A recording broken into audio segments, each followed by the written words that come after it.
itu kan saya berdoa, ya Allah berikan izin Kiai Mego Mendung datangkan hujan. Terus saya membakar kemenyan. Orang-orang kan itu kan narik energi orang-orang banyak itu Pak. Nah, akhirnya dia itu bilang, wah kayak wes dukune wes njabani tadi. Nah, ini mandi Pak. Terus saya terus perpet tuh dan itu kan sinergi Pak Dio. Nah, terus ini karena jin itu katanya takut sama kalau saya karena izin Allah itu udah mengizinkan dan bismillahirrahmanirrahim takut. Nah itu. Jadi saya berdasarkan kata izin Allah dan membaca basmalah. Terus saya itu memahaminya gini loh. Saiki misalnya aku bengok, wah, jero ana wong nangis. Kuwi ora mergo aku bengok. Allah ndelok bengokku iki mengharukan, mergo aku mikir bocah kae, jur Allah mengabulkan bocah kae jur digawe nangis. Ning ora mergo bengokanku. Gemalan ndak tutuk, misalnya jur ono campur karo zat-zat jin, terus campur meneh karo kimia apa jenenge menyan, ya itu meng Gusti Allah ndelok walah mesake do pengen udan, nganti menyan-menyan diobong, alah yo tak duke udane, kan ngono. Saya mbahnya gitu tok. Ora njur mergo ono menyan njur udan mudhun ora. Lha iya.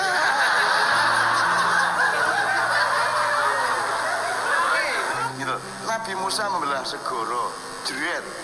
Apakah karena Nabi Musa ngene njur segoro ini terbelah? Ora, Nabi Musa ngene njur Gusti Allah dawuh, segoro nek kowe dijemok karo tongkate Musa nyigaro. Ngono. Dadi sigarnya segoro karena Allah. Lho, Nabi Musa meng idrib biasa kal bakar njur ngene, ngono tok. Ya peristiwane menjak ngene ngono tok. Ngono tok ora njur segoro sigar mergo ngene ora. Ya ta ya, kok ora ngerti milah-milah ngono kuwi. Nek ora percaya, kapan-kapan Nabi Musa rene. Jak nang parang tritis cobi. Lara nyigar. Sudahlah, semua perkenan Allah dan dosa tidaknya seseorang tergantung niatnya. Jadi mau syirik, mau klenik, mau bid'ah, mau makruh, mau haram, terletak pada benar tidaknya hubungan kita dengan Allah di dalam anggapan-anggapan kita, kan begitu. Bukan karena peristiwanya tidak ikut apa-apa, semua ala amalu bin niat gitu Mas. Jadi dinikmati aja, sok iso sok ora. Tanya sama Kiai Kanjeng, tahun baru tahun 2000 berapa di Taman Mini sama Roma Irama kita pentas untuk tahun baru Kiai Kanjeng dan Roma Irama. Dan kita kan bukan grup hebat kayak Roma Irama, apa jenis soneta grup. Maka Roma Irama dibikin panggung gede nganggo payung, terus dikai papan ning ngarepe Kiai Kanjeng ora nganggo payung. Iya itu tahun 2003 apa 2000 berapa itu? Mau masuk 2000. Jadi ulang apa? Tahun baru besar-besaran di Taman Mini. Wes pentas mulai jam 10 ngono kae, engko pas old and new jam 00 itu nanti saya yang ngomong gitu ya. Nah, jam 11 munggah Roma Irama Kiai Kanjeng sik, Roma Irama baru kita lagi. Pas Kiai Kanjeng pentas Roma Irama pentas tidak hujan. Kiai Kanjeng pentas tidak hujan. Dia menjelang jam 00 udan terus Mas. Udan terus, aku kudu pidato. Hari ini ngono kae to.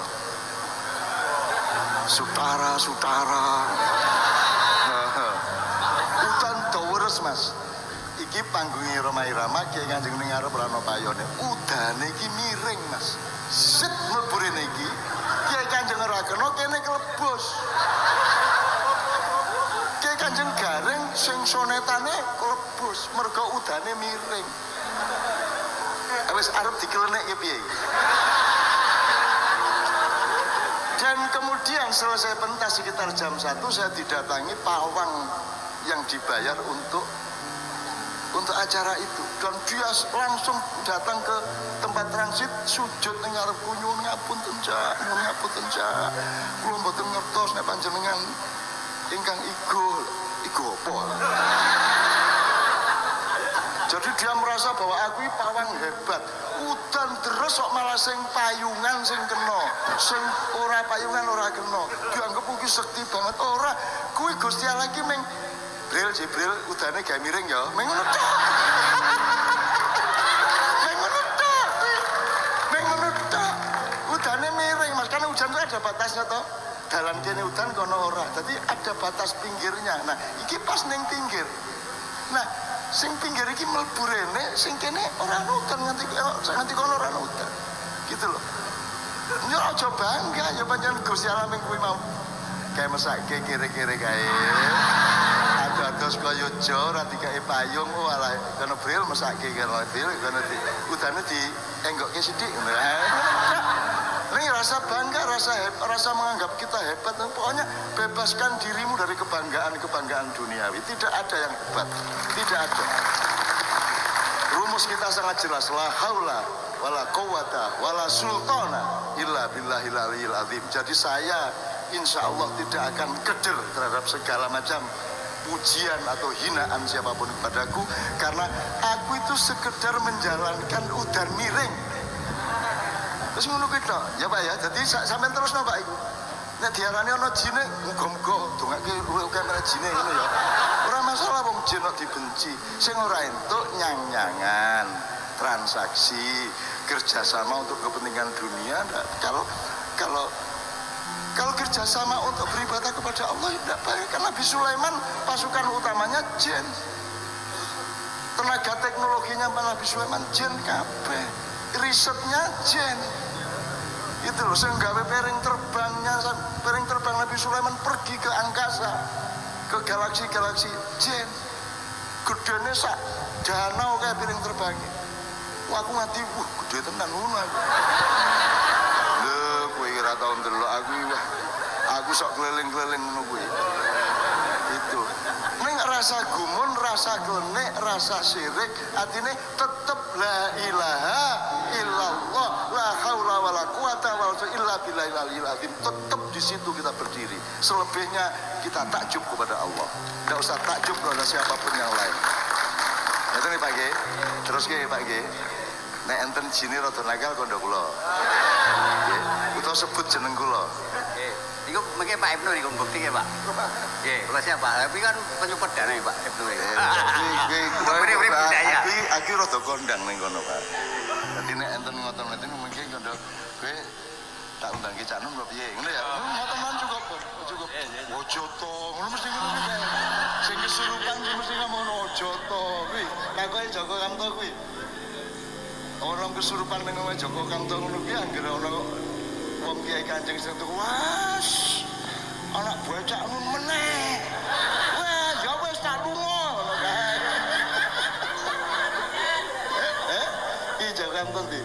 Aku ning omahe Joko Kamto suwe banget kae. Aku ngongkon Nevi, ngongkon sapa wis anak buah Cak Nun meneh ya wis. Rumangsane aku ora tau nang Padang Bulan apa piye, aku ya nang Padang Bulan. Orang ganggu aku meng iseng ngono kae to.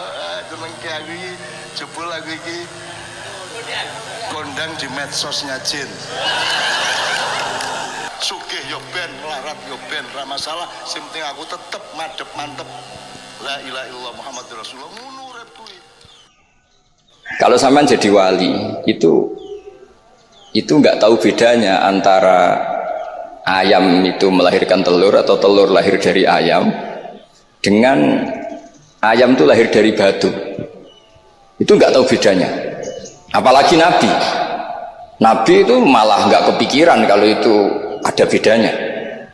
Kenapa? Ketika kamu percaya kudroh azaliyah sing ghairu mahsurah, kamu percaya kudrohnya Allah Ta'ala itu tama sempurna, itu kan sampai mesti berpikir, memangnya ayam bisa bikin telur?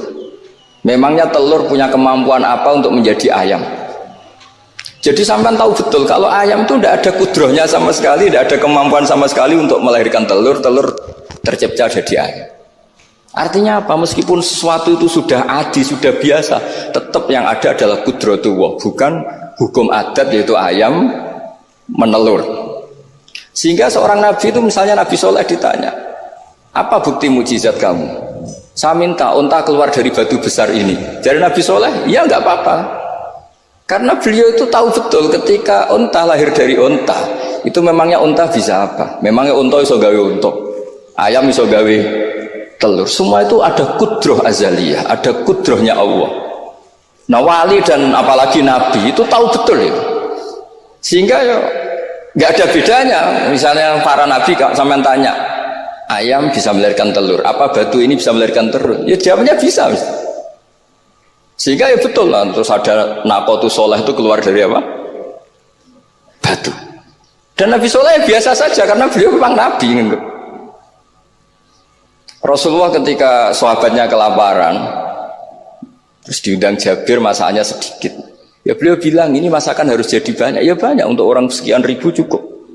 Ketika sahabat kurang air di padang Sahara, gitu, sahabat bingung nyari air, Nabi malah sare, masyhur.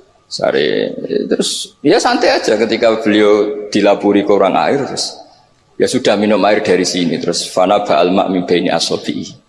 Karena Nabi itu orang yang tidak bisa didikte oleh hukum adat, sehingga tidak terus ayam ini bisa melahirkan telur, berarti mungkin. Kalau batu enggak melahirkan telur, tidak mungkin. Terus kamu bilang ini mungkin, ini tidak mungkin. Itu kita kalau di matolek kan diajari. Padahal mungkin tidak mungkin berdasar hukum adat, bukan berdasar kudrohnya Allah Subhanahu wa ta'ala.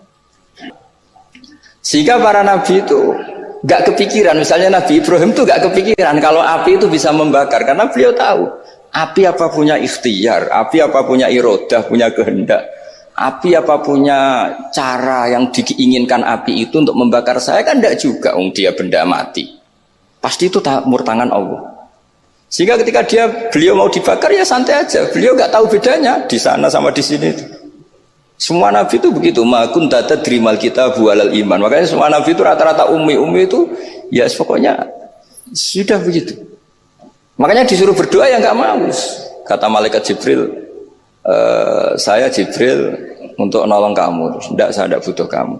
Maksudnya kamu ngomong nanti tak sampaikan ke Allah. Allah itu sudah tahu tanpa kamu. Hasbi min su'ali ilmuhu bihali. Itu Nabi. Nah, Rasulullah Muhammad SAW juga sama. Ketika mau perang Badar, itu kan musuhnya itu 1000 lah kira-kira gitu. Sahabat itu 300. Terkenalnya 313 sama dengan Ashabi apa itu? Talut itu. Apa itu? Waqatala apa Dawud, Ashabi Dawud itu. Itu Nabi ya santai aja. Padahal itu pedang satu dipakai orang 10. Sampai bisa bayangkan perang pedangnya gentenan.